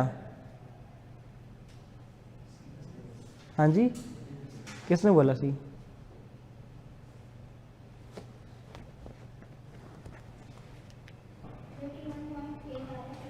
$31.8 आया, 32 बनेगा कैसे, फॉर्मूला लगाया, कौन सा फॉर्मूला लगाया आपने, रेट का फॉर्मूला लगाया है, जिसमें मैंने क्या कहा था 1 माइनस वो अंडर रूट वाला फॉर्मूला, ठीक है। अंडर रूट में क्या रखा आपने, एक्स रखा, हाँ जी, नंबर ऑफ कितने रखे, 6 रखे। फिर क्या किया आपने, अंडर रूट में आप गए, अंडर रूट में न्यूमरेटर में क्या रखा, रेजिडुअल वैल्यू रखी, कितनी, 60,000। फिर डिनोमिनेटर में क्या रखा, हाँ जी 6 लाख। फिर आपने क्या किया, फिर इज इक्वल टू दबा दिया, तो 1 माइनस जब आपने किया तो आपका रेट कितना आया, 31.87 जो बनता है 32। शाबाश, बहुत आला, ज़बरदस्त। और किसी ने निकाला था सवाल क्लास में, बताया क्यों नहीं, बताया क्यों नहीं, बताया था, अच्छा चलो यार ज़बरदस्त यार। हे पीछे किसने भेजा, पीछे किसने भेजा, वही हीरो। चल तूने आंसर सही बताया इसलिए माफ़ कर दिया, यकीन करो, वरना अगर तूने आंसर भी सही नहीं बताया होता तो पीछे भी क्या होता, बगैर पूछे तो छोड़ता नहीं। ये आप पहली और आखिरी बार गए पीछे बेटा बगैर पूछे, यहाँ आते हमारी मर्ज़ी से हैं और जाते भी हमारी मर्ज़ी से हैं। बात समझ आ रही है हीरो? हाँ जी, क्या हो रहा है? नेक्स्ट क्लास है, कोई बात नहीं, रोज़ होती है यार, रोज़ होती है, नेक्स्ट क्लास रोज़ होती है। चलो मुझे बताओ फॉर्मूला क्या था? 1 माइनस यहाँ पे आएगा क्या? Rate 6, sorry number of year 6, यहाँ आ जाएगा 60,000, यहाँ आ जाएगा कितना बोलो भाई? 6 लाख। कितना आ रहा है? 31 पॉइंट समथिंग 32। डन।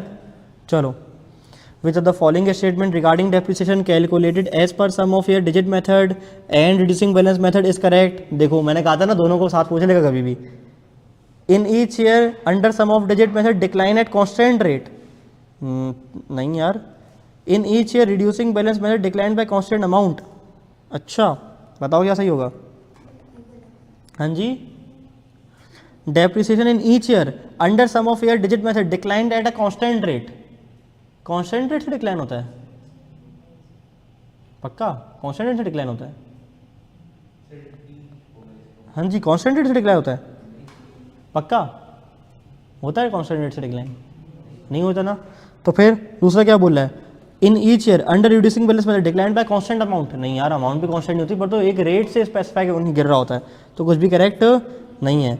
मुजाहिद ने एक मशीन खरीदी 15 जनवरी 2021 को 1 मिलियन की, उसे लगा रेजिडुअल वैल्यू होगी 1 लाख, यूजफुल लाइफ होगी 2 लाख यूनिट्स, 2 लाख यूनिट्स, तो इसकी जो डेप्रिसिएशन की अमाउंट आएगी वो कितनी आएगी? मुझे बताओ कितनी आएगी?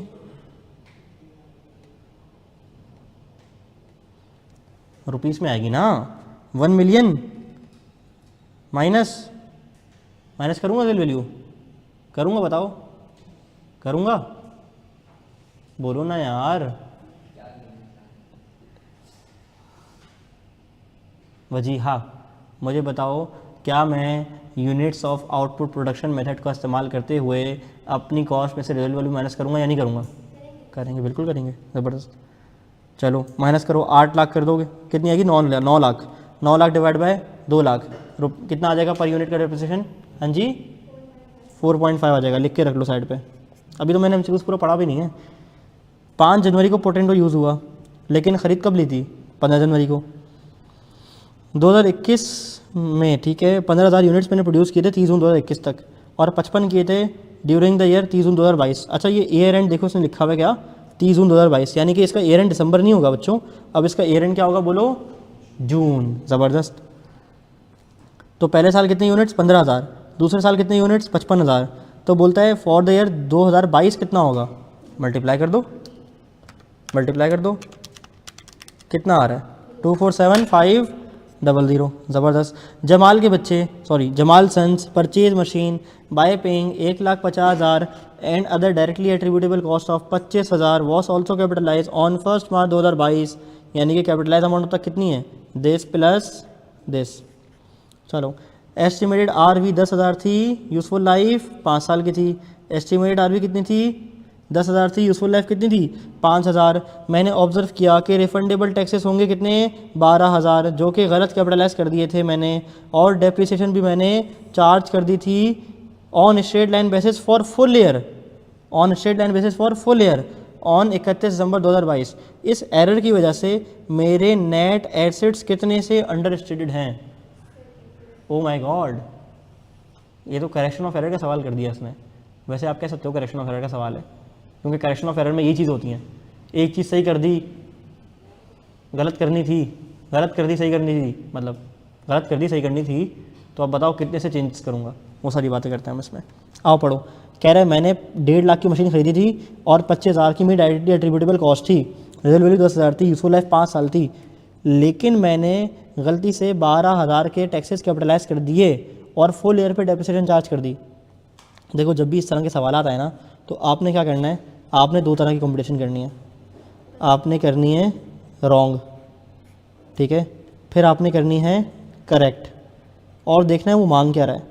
वो बोल रहा है कि नेट एसेट्स कितने से कम हो गए होंगे अंडर स्टेटेड, कितने से हो गए होंगे? जितने से डेप्रिसिएशन गलत चार्ज किया होगा उतने से ही नेट एसेट्स कम हुए होंगे ना मेरे, ऐसा ही है ना। तो डेप्रिसिएशन निकाल लेंगे। मुझे बताओ गलत वाली क्या ही होगी? 1,50 प्लस 25 प्लस कितना 12,000, गलत वाली कैपिटलाइज कॉस्ट कितनी होगी 187, 187 में से मैंने रियल वैल्यू माइनस की होगी 10,000 की, ऐसा ही है, ठीक है। फिर 177 हो गया होगा, डिवाइड क्या होगा यूज़फुल लाइफ से 5 से 35.4, तो गलत डेप्रिसिएशन जो मैंने चार्ज कर दी है वो कितनी कर दी होगी बताओ, यही आ रहा है आप लोगों का, यही आ रहा है। अच्छा फिर करेक्ट क्या करना था, मुझे करना था 150 प्लस 25, 150 प्लस 25 कितना 175, 175 करना चाहिए था।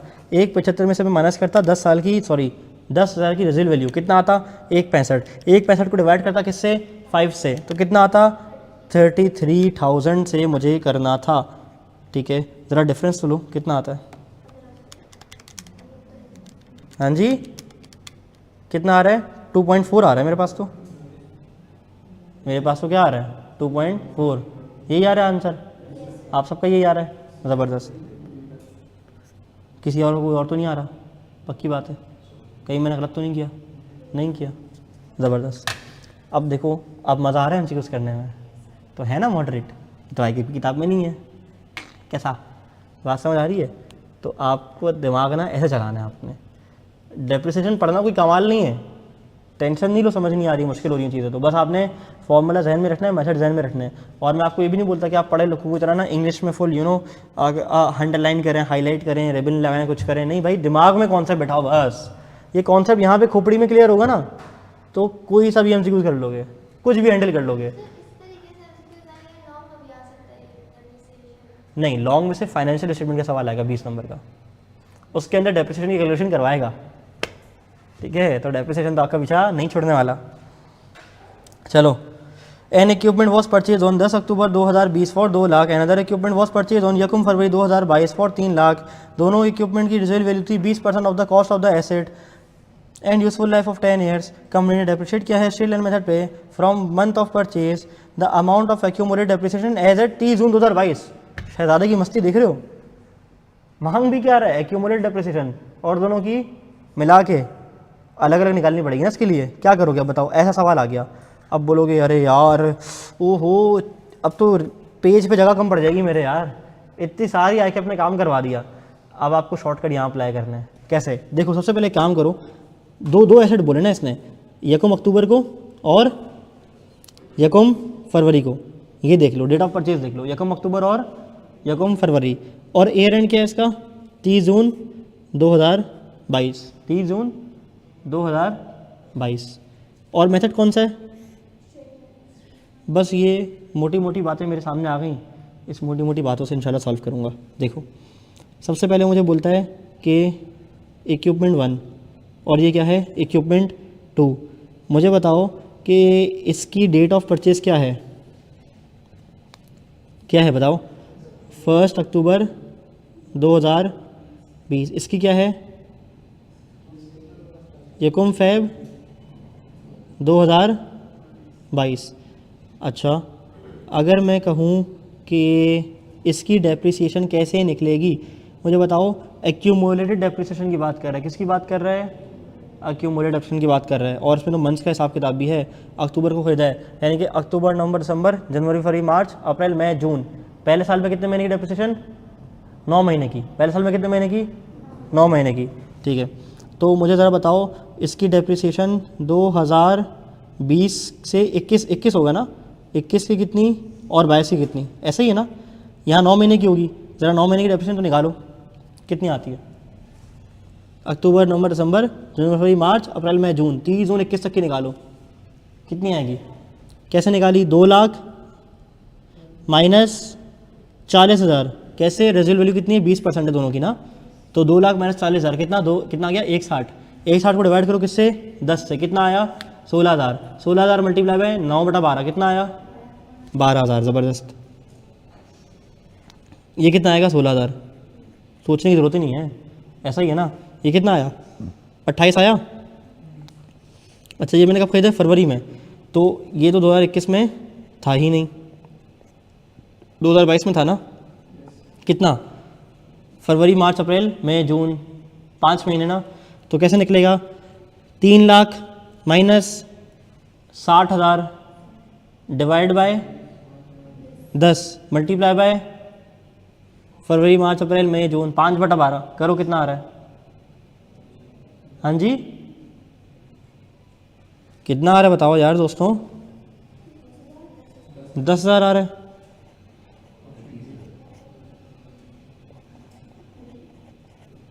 This plus this is equals to कैसा? ज़बरदस्त। तो तुम लोगों ने ना अपना हाथ कैलकुलेटर पे साफ करना है और कोशिश करो आज से कैलकुलेटर वो वाला इस्तेमाल करो जो तुम लोग पेपर में लेके जाओगे। हाँ ले जाओ, चलता है मेरे ख्याल, चलता है ना? चलता है ना ये वाला? किसी ने देखे अलावेबल कैलकुलेटर? पूछ लो किसी बच्चों से।